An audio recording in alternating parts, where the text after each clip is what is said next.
work the room, stand in particular places, and just go and introduce yourself to people. It's very, very difficult. And some people are good at it, some are not.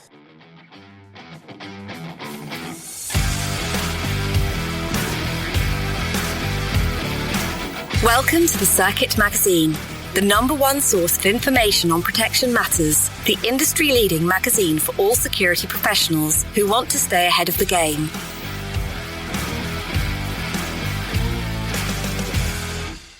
Successful networking for the protector of today. Shaun West and myself are delighted to be speaking with John Morrison about this very topic. A bit of an update on a previous episode. Shaun, how are you doing?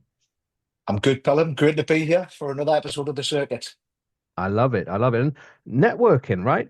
Why is it an enduring topic? I think when I look back at my time in the security industry, I think we can do so many things to try and find work. You can apply for jobs, you can try and do business. But I think when I look back, starting out in the industry, the majority of my work came from going to good quality industry meetings. I never used to like the free ones. I used to like the paid meetings because you're getting a better quality of, I don't know, individual company, people who are willing to invest in themselves to, grow their career. And I spent a lot of time going to them events, prepping for going to them events, turning up, make a great first impression, grew my network over a period of time. And I think it's just so important. And so many people maybe don't do it, or they think twice about going to networking meetings. They think, oh, maybe it's going to be a waste of my time. I'm going to spend, a couple of £100 on train fares or accommodation, whatever it is. But that investment can really pay off. Yeah, absolutely. And I've really met some fantastic speakers just at events, let alone opportunities, which I think we've mentioned on previous sessions. Now, obviously, CP World coming up. I know that, of course, it's going to be great, but you're also going to be there. What are you looking forward to at the event? Well, I think it's one of them events that I like to go to every year, like your event, the CP Tech Forum. I think both of those events are great. And I think with the CP World event, it's going there, meeting colleagues from the past, catch up with old friends, meet new friends, hopefully, drum up some business as well. And, just meet some great people. And I think there'll be some great speakers there, I've no doubt. I've not looked at the speaking list yet, but I'm sure there'll be some great lessons for people to learn who go. But yeah, it's always great to catch up with people.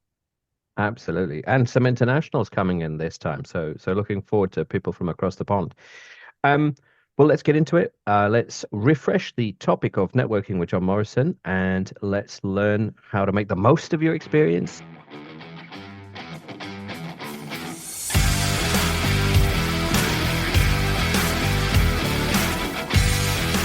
And now, let's meet one of the contributors to the Circuit Magazine.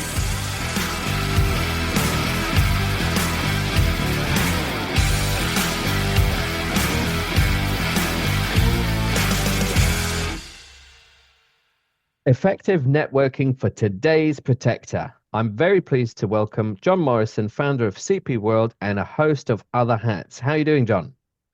Phelim, I'm absolutely great. Thanks for inviting me along, and we had a good chat earlier, and you've warmed me up nicely. So yeah, I was a little bit nervous to start with, but thanks for having a chat and warming me up. Yeah, looking forward to chatting about networking, and if I can help anybody, then yeah, that's what it's all about, right?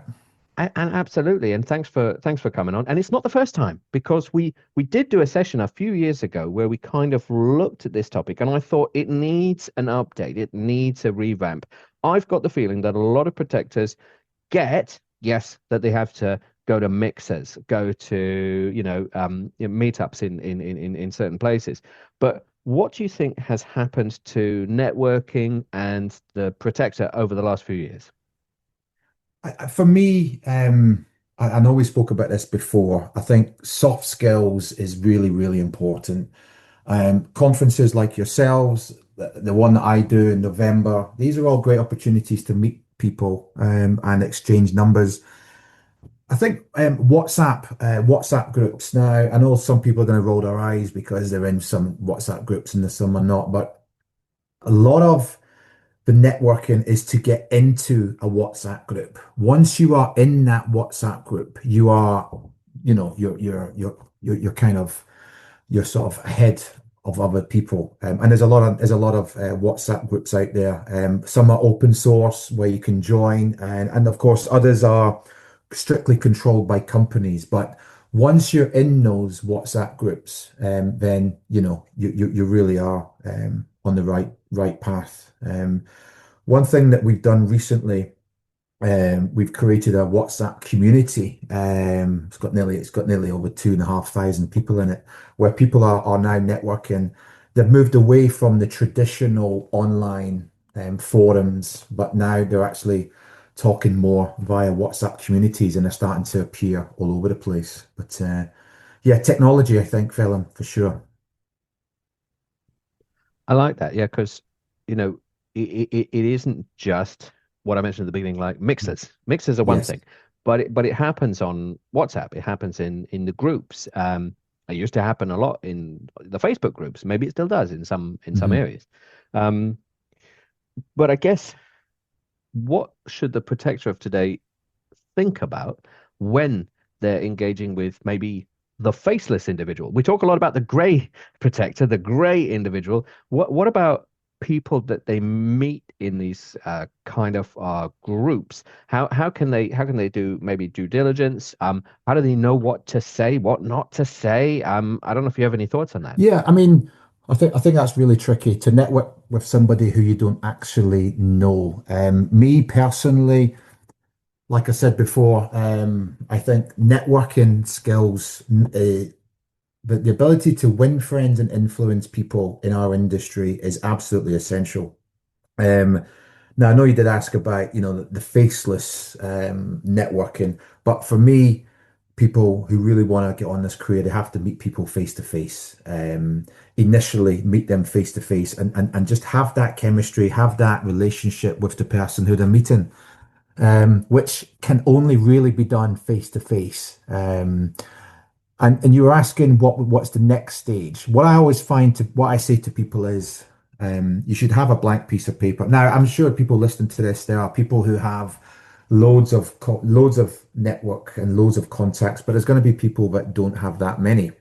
What I suggest to these people is you get a blank sheet of paper, and on that sheet of paper, you write down everybody who you know in the industry, and rather kind of calculated, you should really triage them into um, buyers and sellers ultimately, your friends, but also maybe company owners, industry sort of stakeholders, and and sort of list them all down visually.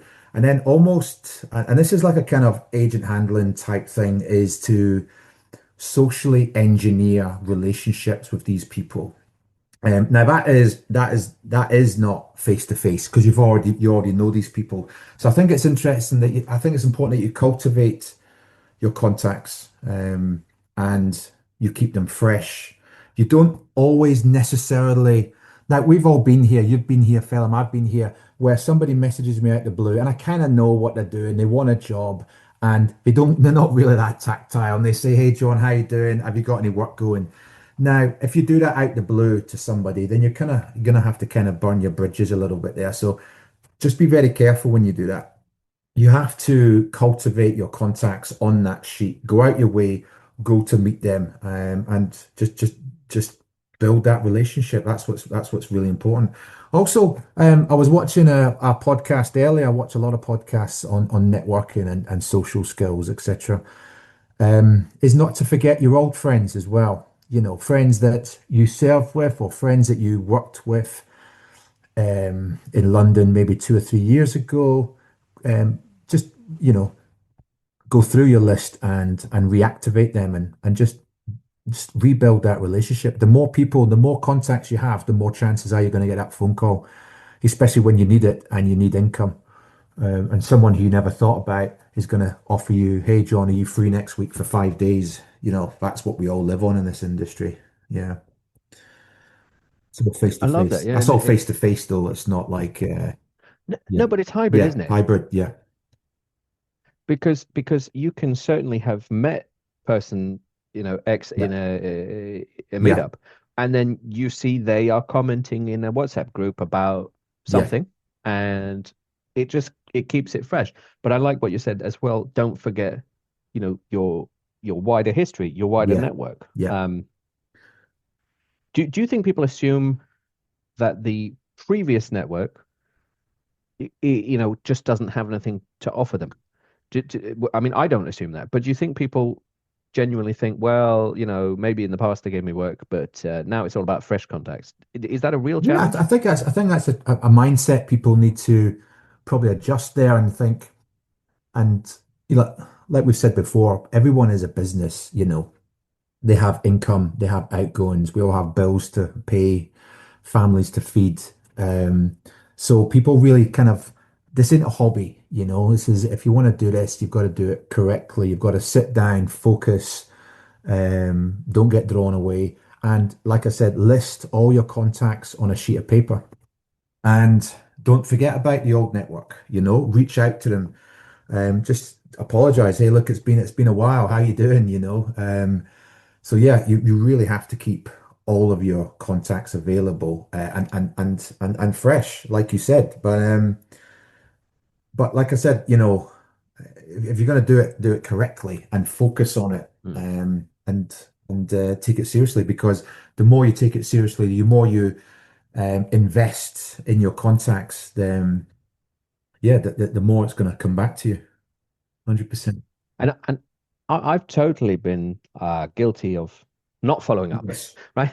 Because I remember even the other week I went to a nice event, and then I don't know, I got waylaid, got distracted, and then I thought, oh, maybe 2 weeks later I'll follow up, and everything went cold, and there was a bit of momentum Hmm. lost. Which was a bit of a shame because I put so much effort into meeting people in the first place. I think that people need to get the balance right. I mean, obviously, you don't want to bump into someone at a mixer and then you're busy talking to them and that you get a message. Like that's probably too soon. But how do people gauge that right time? Yeah, I mean that's just experience and sort of age and but another way to keep in contact is, send, we're all guilty. I mean, I dread to think the pictures are on my phone. People send jokes, don't they? They send memes, they send Mm, links to Instagram. Um, and at least I think I read somewhere, someone says, "Oh yeah, you just send me jokes," and then but I read someone like far wiser than me says, "Well, listen, at least I'm thinking about you. It's a very busy. We've all got very busy lives. Someone sent me a couple of jokes, and the first four or five people I forwarded to was one of you. So at least you're on my mm. thoughts. But yeah, you can, keep in contact with people by sending them jokes. Obviously, a good suggestion is when there are mixes coming up, your conference, my conference, any other kind of events that are coming up. That's a good time just to say, hey, how you doing? Not spoke for a while. You wouldn't happen to be going here. It'd be love to meet up for a coffee or a brew. So there's a great opportunity to kind of to re-energize those contacts. 100%. And talking of conferences, yours is coming up in November. When in November? Yeah, thanks, Phelim. Here comes the plug, right? No, I mean it's genuinely of use to people. No, yeah. So, Phelim, CP World Conference. It's on Friday, the 7th of November. It's at the Victory Services Club. I mean, I have been spamming the whole industry. If you do not know that conference is on, then I need to relook at my spamming tactics. But the conference is going to be really busy. Kind of 75% ticket sales. I've got 35 exhibitors. SIA are coming along. Free bar, free lunch, and free entry for those who are still serving in the MOD, or in the blue light service. So we actively encourage these people to come along. Free tickets. Everyone else has to pay, I'm afraid. But Yeah, it's going to be busy. It's busy every year. I don't think you can make it this year. I think you mentioned that's a shame, but Yeah. I'm hopefully see maybe John and Sean there if they're available. But it's I've renamed it actually, Phelim, the industry's Christmas night out. Oh, really? Because you know we all like kind of we're all like solo operators in our industry, you know. Yeah. And you see your mate outside Harrods or on Mount Street, and you give him you can't even wave, you know. You just give him a kind of a smile, and then you'll never see him again. And you might see him at the conference at the bar, and you have a laugh. So you know we don't have a Christmas night out, so this could be our Christmas night out. I think I'm going to rebrand it. That is a good way to look at it. Yeah, and there is a hunger for that, isn't there? Yeah, So, for sure. um, and you've also done other mixes, and I've been to a few, so I think that would be definitely in Yeah, no, keeping. for sure. And if And you find, I say this, Phil, you know, you are the networking conference expert. You know, you this is your trade. I've been to yours every January. Yeah, this January, right? January this year. Yeah, yeah, yeah, January. yeah. Yeah. It's a great event, and I've seen you there. We've met many times, and I've sought your advice on the CP World Conference. So yeah, it's a great event. Yeah, 100%. I'll see you there, hopefully. Well, yeah, very welcome, January 29th. I think my slogan is not Christmas night out, but my slogan is we don't clash with Davos. I think I think that's the number one thing because with all events, people are either likely to be here or there. When we don't clash with Davos purposefully Yeah. every year.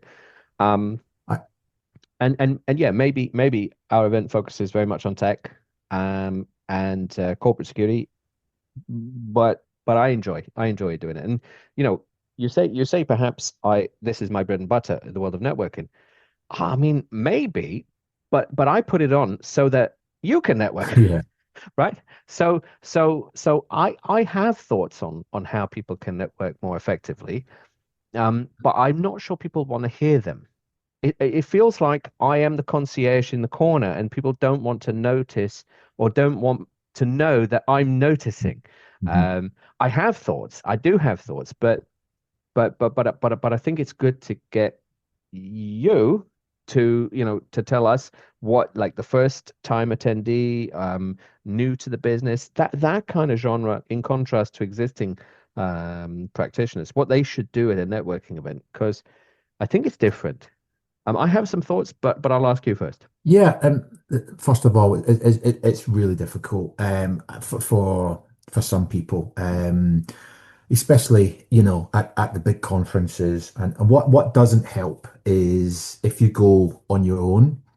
And of course, I'm not stopping people, of course not. But what I'm saying is people tend to go in two and threes. And so they stay in their safe area, don't they? They stand with their friends from the regiment, who they serve with, who they worked with in December or whatever it may be. And they're not really networking. They're just catching up with their friends. And only later on may they leave the safety of their little group and go and speak to someone. But generally, and I'm guilty of this as well, is standing with people I know and in that comfort zone. But for other people, I mean, my advice is, of course, is to I think is to first of all attend. Research who you want to speak to, do your industry research, find out who's presenting, find out who's exhibiting, and perhaps have a strategy where you think, right, I would like to speak to that person or that person. The only problem is with that if they are new to the industry, they don't actually understand the industry and they don't understand the big close protection companies. And, because you and I are in this industry, we know the industry inside out. But for people coming into the industry, they really don't it's very difficult for them to understand because it is kind of it's quite discreet. It's once you're in it, it's not, but when you're looking inside, it's quite discreet. It's not a lot of open source information in one area. Um, but yeah, come along. The thing about both of our conferences, it's actually quite a relaxed environment in that there's a lot for people to do. They can walk the room, they can talk to exhibitors, they can have a tea, coffee, they can listen to guest speakers. There's breakout areas. Of course, there's a bar area as well, and that always obviously social lubricant always helps people to network. Mm, But yeah, you've just got to go out your comfort zone and just work the room, stand in particular places, and just go and introduce yourself to people. It's very, very difficult, and some people are good at it, and some are not. And like I said, going back to the soft skills thing, at the sake of repeating myself, I think that the ability to win friends and influence people in our industry is really, really important. Whenever I'm teaching close protection, you in the executive protection industry, then you really have to have the ability to speak to somebody and get them to like you instantly. That could be the waiter, it could be the nanny, it could mm. be your principal's uncle, it could be the driver. One of the key skills of a close protection officer is to meet people and build that rapport within the first 1 or 2 minutes. We don't carry a warrant card in the private sector anymore, so we have to actually socially influence people very quickly. Um, and that's a skill. That skill is also very similar to a networking skill, but it comes with time and confidence, and some people just don't have that. Yeah, I don't know if Yeah. that helps, Phil. I'm not really. I think it does. I think it does because it kind of segues into me as, concierge looking in. No, yeah. Oh, sometimes I liken myself to a barista in a cafe. Uh, if people knew that I was listening, they'd be like, "What? What?" Anyway, I do have some thoughts, and it would include for the new entrant or for perhaps someone who's transitioned, who's very experienced but doesn't know anyone. mm, Nobody is too small to know. Mm, Um, there are some networking approaches where they basically make you move on if you discover the person's not a decision maker. I don't know. mm, I don't know why I went American there. Sorry to my friends who with my bad accent, but you know, people often will do these YouTube videos where they talk about no, just move on, turn straight around and find someone else. But actually, nobody is too small to know. Everybody can be a signpost. mm. And fantastic thing is if there is someone just relatively friendly, could be a journalist, could be another solo operator, could be anybody, but you can ask them all your silly questions like, uh, so what's this all about? Uh-huh. Or, when did you get into it? Or, um, what's the difference between CP for close protection, but also celebrity protection? How come they got the same acronym and the US and the UK? And, like that doesn't matter. I feel that no one is too small to know. Yeah, no, I totally agree with that because you're that person and that person can help you in the future and you might not know it. So it kind of it links into something I wanted to sort of talk about, which is another really interesting concept is for the solo new networker, then we've spoken about that. But for people who are networking and who are established in the industry, let's say that, I have a challenge for them actually. And that challenge is to actually help others, is to spot the person in the corner, okay, and actually do something nice and do something positive. And I remember, quick war story. One of my former principals was given a presentation, a Middle Eastern religious scholar, and his presentation was about what's the definition of happiness? And Glaswegian in the car, I'm like, yeah, millions of pounds, got to do this, and that, But I was obviously way off. And his definition of happiness was to help others with no um no need to not to benefit yourself. Mm, And I thought he's absolutely true. You help others, and but you're not looking for anything in return. So with that kind of mindset, my challenge to people is people to remember you for being a nice person in the networking, mm, to identify somebody and say, because when you go around the room, it can be quite mercenary. Like you said, are you a buyer? What can I get from you? What can mm, you give me? How can I benefit from this? Whereas, people should have a different a change of concept and think, how can I help you? How can I help you? You know, so that's my kind of challenge to the people at any conference is try and turn it around. I get a bit of good karma, go out there and say, when you see people who's struggling in the bar and they're obviously nervous, is just to go up and shake your hand and say, hey, how you doing, mate? I love doing that in a close protection environment when there's a room full of close protection officers and everyone's got a chest out and alpha males are all coming out and the testosterone's going. I go straight over to someone, shake the hand and say, how you doing, mate? Nice to meet you. It just breaks the ice straight away, you know. So yeah, that's my challenge to people. Go and help others at the conference and see how you can develop them and offer them advice and information. Yeah, I love that sentiment because I hate even in marketing, right? That's what people are doing in marketing. They're adding value before making an ask. So why is that not apply in real life? Uh-huh. Uh-huh. You know, I come to the party with this.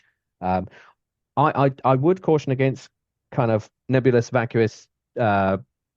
Absolutely, I'm going to get you Man City tickets next week when you clearly are not and you don't have it. And the number, I don't know what it is about the Man City box, but I have been invited there many times by people who do not have any tickets. So don't don't do that. But certainly be honest about what you bring to the table Yeah. Yeah. and so on. Um, what about beyond events? Because I mean, I don't know if you know Craig McKim, and he does his EP mixes over in the States. It's just a meetup in a bar. So yeah, I do that because, of course, we have a very strong North American community too. So Yeah. you'll know that kind of format. It's fantastic. What about outside? Um, is there something to being a big fish in a small pond as opposed to a small fish in a big pond? Should they try and network with a butler conference? I don't know. Should they try and network with a travel concierge conference or estate management thing? Is that a route? Yeah, I think that's an absolute. I think that's a fantastic idea, Phelim.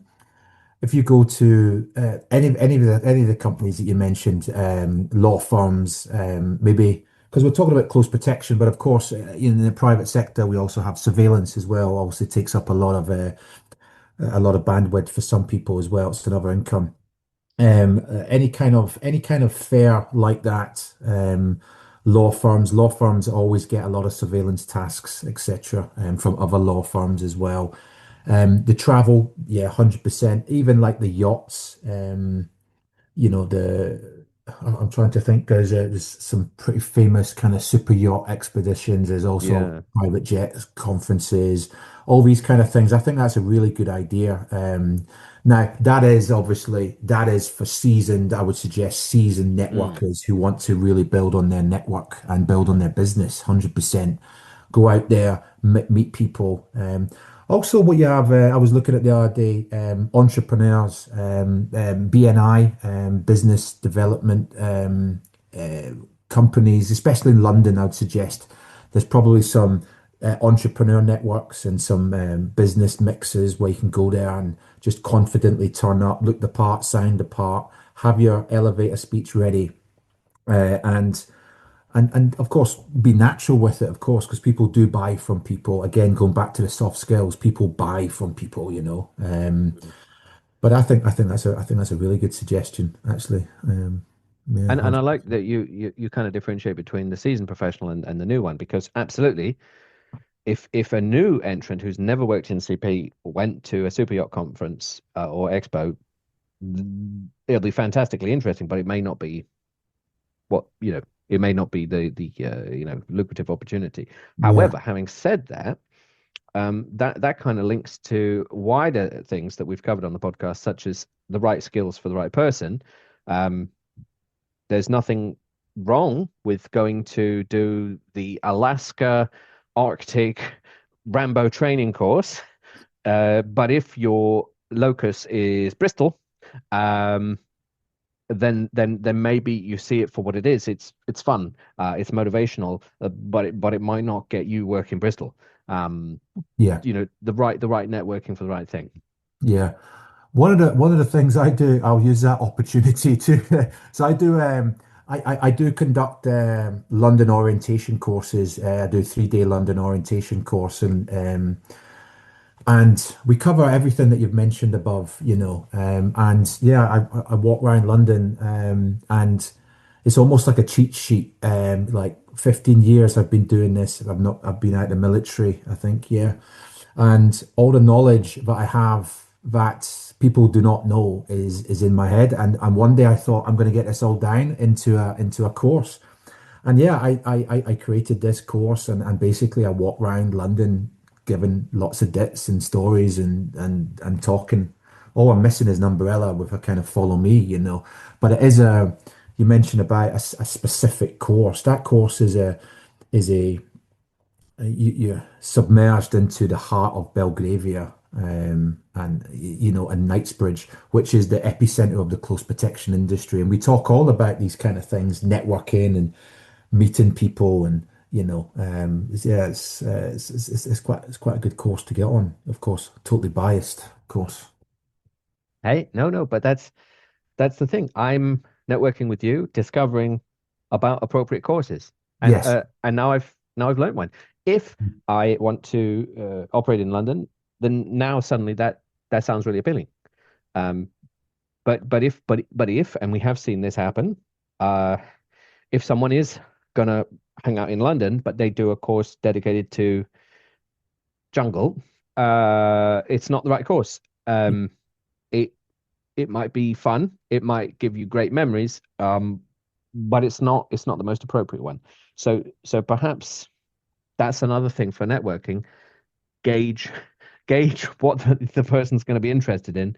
Um, Gauge where you're likely to get work, because you know not everyone can work everywhere all the time. Yeah, no, no, 100%. Um, and one of the other things I was going to mention is podcasts, and obviously I know we're doing this one, is when it comes to if people feel that they need a little bit more information and a little bit more confidence when it comes to networking, then there is a whole stream of experts online who give advice about networking and what to do at conferences and stuff like that.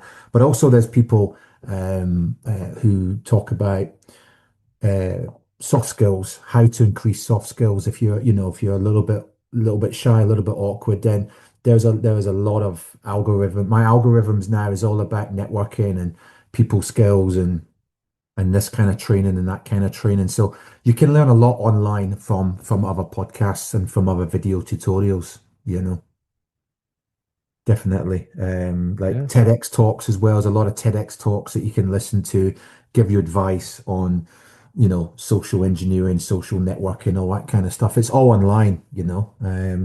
Instagram feeds, all that kind of stuff. Yeah, it's really you can learn a lot online. It doesn't have to be all the usual crap that you watch. You can actually benefit from some information. TEDx talks. And then maybe you could use that to flatter the presenter and go, "Hey, I saw you speak." Like, hey, no, everyone likes hearing that. Yeah, of course. So I guess that's interesting. Um, so I was going to say what's next for you, but I guess we know because it is the CP World Conference. What should people do? Where can they find out more about it? I know we'll put the description in the link below and all that, but what would you encourage people to do? Yeah, okay. Well, like I said, it's on Friday, the 7th of November. All you have to do is it's pretty high ranking on Google, because we've spammed everywhere. Just put in Close Protection World event, and we will appear on Google, and come along. Like I said, tickets we sell out every year, and we're getting to that point now where we're going to be sold out. But yeah, I do recommend it. Like I said, apart from your conference, Phelim, you know, it's we've got nearly 500 people in one place, all from the Mm. close protection sector. It doesn't really happen. It doesn't happen often, that you have probably some of, if not all of the London-based close protection companies, the buyers, the people that own these companies. And I know them all, we've grown up together. We're all competi pals. We're all in one area at one time. And it's just a pleasant environment. Educational, there's a lot of educational options there, a lot of guest speakers, all the like I said, it's free entry for those who are serving in the MOD. Just reach out to me. I'm not hard to find, and I can give people any more information. Yeah, I look forward to seeing everyone there. It's going to be good fun. Absolutely, and I know lots of people are going, and I know that they're going to have a great time, as I usually do. Um, but yes, John, thanks very much for revisiting this crucial topic of networking for the Protector. I think it's going to continue to evolve, so perhaps we have to revisit it in a year, 2 years time again. But I've really enjoyed this session. Yeah, no, thank you again, Phelim. You've, as usual, you're an expert at this stuff. I was a little bit nervous, but you've been kind to me. You brought me in nicely, so that is very kind. And yeah, best wishes and take care. All right. Well, this has been another fantastic edition of the Circuit Magazine podcast.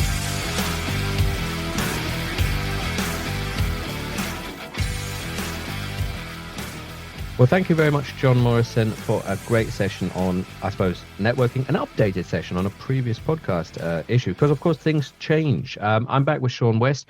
How was the session for you? No, I think it's great. I think there was lots of nuggets that came out of there. If you're going to a networking event, I've always thought you need to go there with a plan. If you go there and you don't think about it before you go, you can be a bit overwhelmed maybe if it's a big event and there's so many people.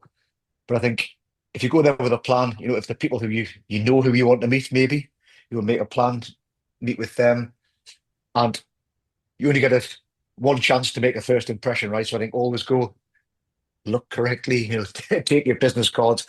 And one of the things that I always invested in myself, actually, when I got into the industry, I always got good quality business cards because, and I got that when I used a company called Plasma Design many years ago, and I've always used them ever since.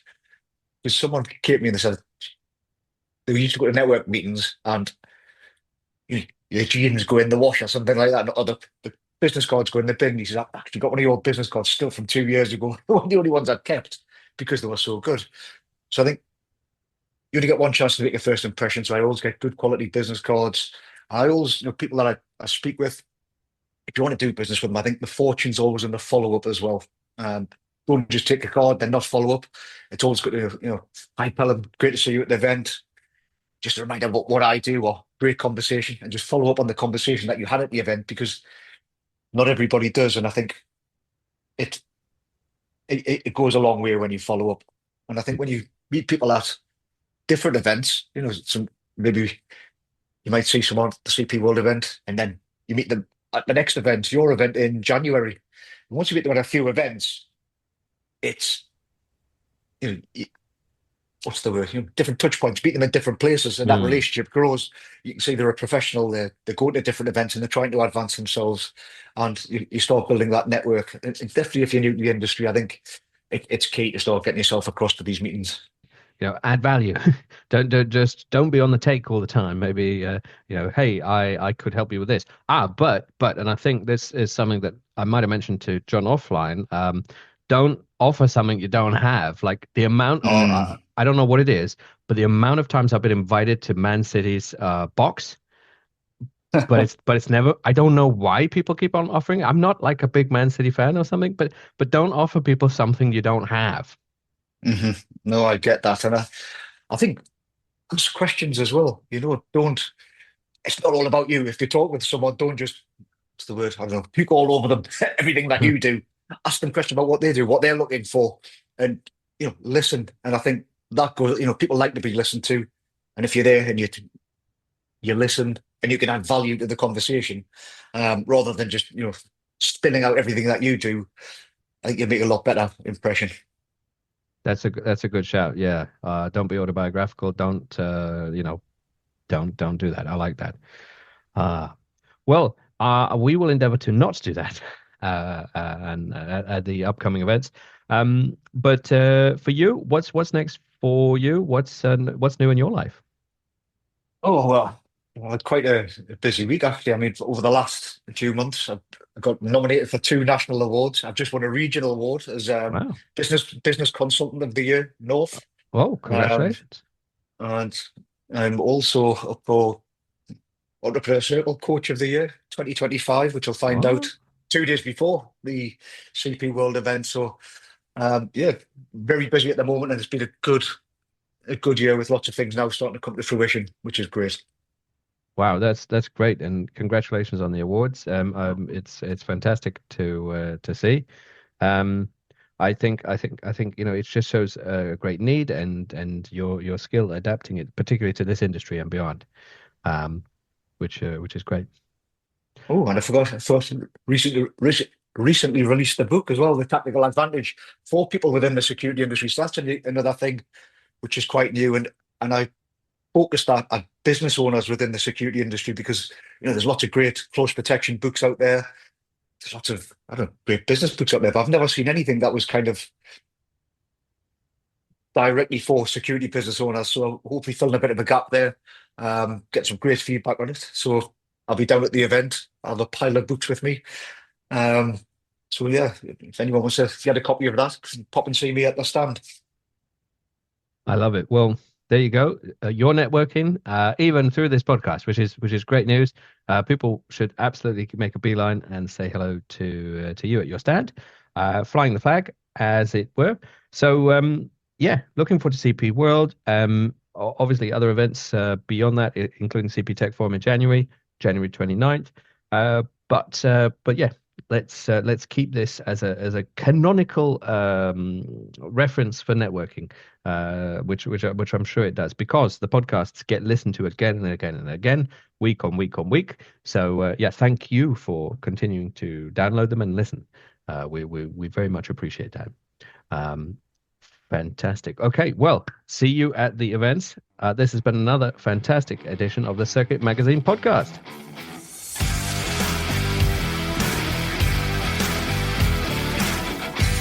You have been listening to the Circuit Magazine podcast. Be sure to subscribe and be sure to not miss an episode.